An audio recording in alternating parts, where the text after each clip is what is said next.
Olá pessoal, iniciemos mais uma aula de filosofia. Nesta aula falaremos um pouco sobre Sócrates. Sócrates, como já dissemos esparsamente em outras aulas, ele é o marco divisório da história da filosofia grega, tanto que a gente pensa antes de Sócrates e depois de Sócrates. Os filósofos que antecederam Sócrates foram os filósofos da physis, também chamados de pré-socráticos por causa disso. Sócrates, ele nasceu em 469, 470 a.C. e morreu em 399 a.C.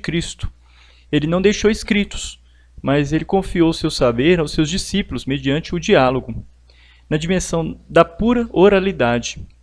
Daí a dificuldade da gente reconstruir sua doutrina, porque a gente só pode se referir a ele através dos testemunhos, que são inclusive divergentes, porque cada testemunho colhia alguns aspectos do ensinamento dele.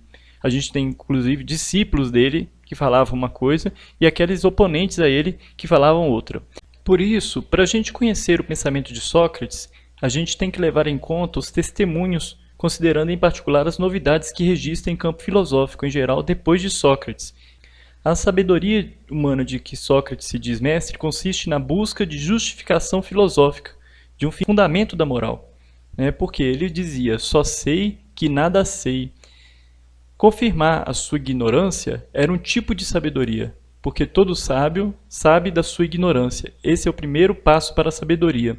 Sócrates, da vida dele a gente tem muito pouco. A gente sabe que ele era filho de um escultor e de uma parteira.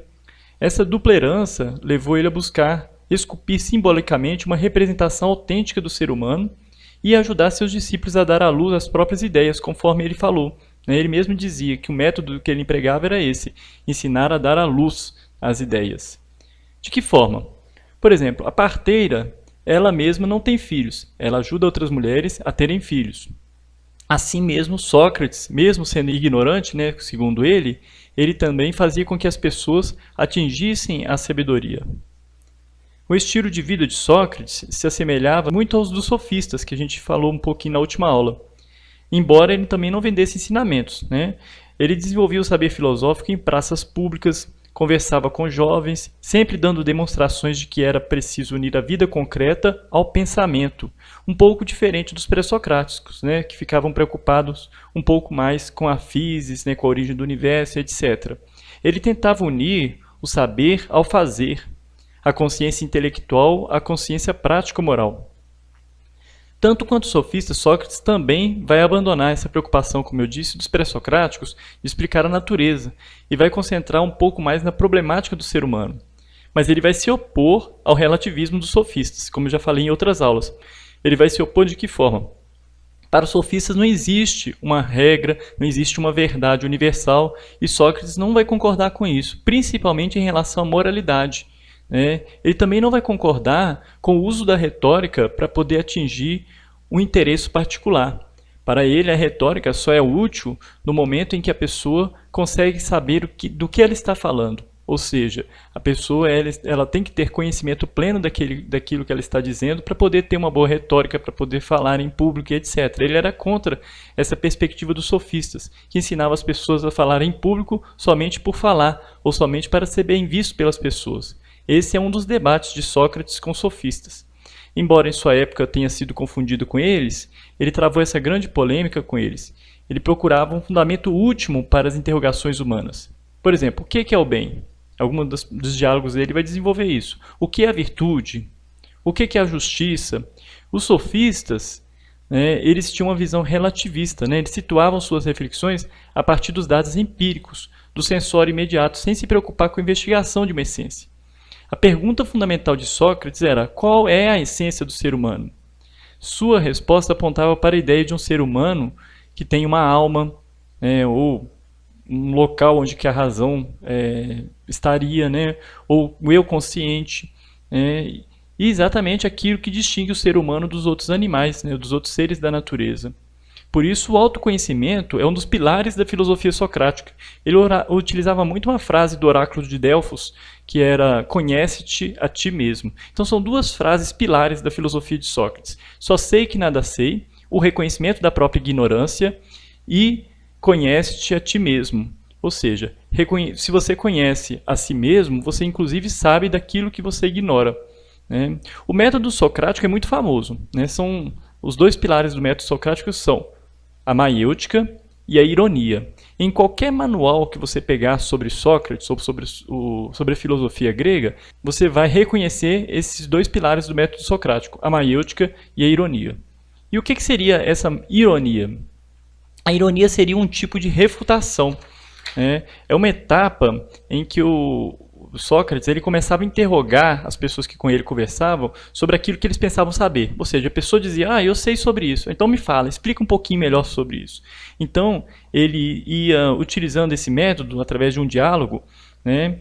E representando o aluno, ele começava o diálogo apresentando uma falsa parte do mestre e constrangia este a definir de modo preciso os termos de seu discurso e a expandir logicamente suas passagens. Mas das vezes o resultado era que a pessoa se confundia e ficava entrando em contradição, né? E aí era a refutação ou ironia.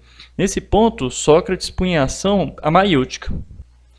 Seu objetivo principal era fazê-los tomar consciência profunda de suas próprias respostas, das consequências que poderiam ser tiradas de suas reflexões, muitas vezes repletas de conceitos vagos e imprecisos, né? A maiêutica já era uma etapa diferente. Como eu disse, ele era filho de uma parteira, né? Então ele se considerava também um parteiro de almas, né? Ele propunha aos discípulos uma nova série de questões com o objetivo de ajudá-los a conceber outras ideias, ou pelo menos mais acertadas. Ou seja, ele fazia nascer novas ideias. Sabemos que Sócrates ele foi condenado a tomar cicuta, né? Por quê? Ele era acusado de corromper a juventude. Mas o que significa isso? Sócrates ele não dava importância à condição socioeconômica dos seus discípulos. Ele dialogava com ricos, com pobres, com cidadãos e até escravos. Um dos diálogos dele, muito famoso, Meno, ele vai dialogar com um escravo, vai mostrar que um conhecimento já estava latente em um escravo. Ou seja, para ele o conhecimento não era privilégio de qualquer pessoa, né? Ele estava presente em todas as pessoas.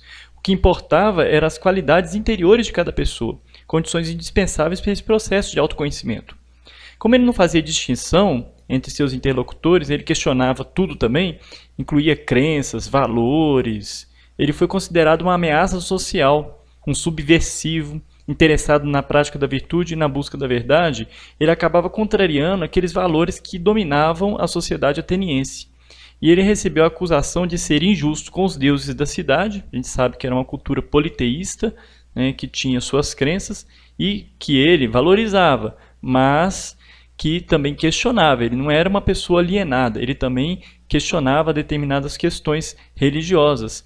E ele foi acusado de corromper também a juventude nesse sentido, né, de insuflar neles um questionamento, né, para fazê-los se tornarem subversivos, etc. No final do processo, ele foi condenado a beber cicuta, que é um veneno mortal que é extraído de uma planta.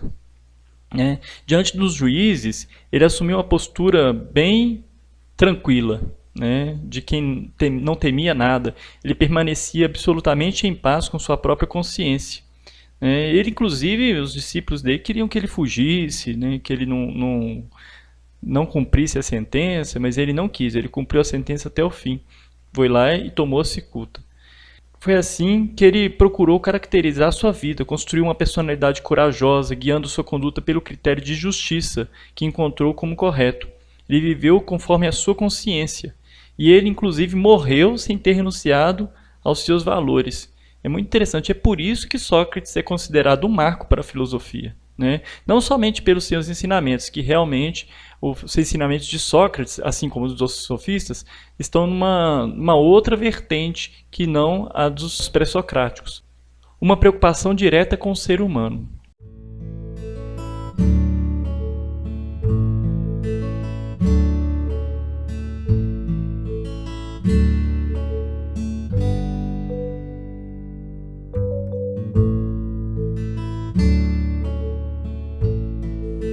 Então, espero ter esclarecido de forma sucinta a vida de Sócrates, ou melhor, os ensinamentos de Sócrates. Qualquer dúvida, crítica ou sugestão podem deixar nos comentários, que vai ser um prazer esclarecer e ajudá-los a entender um pouco mais sobre isso. Muito obrigado, até a próxima aula.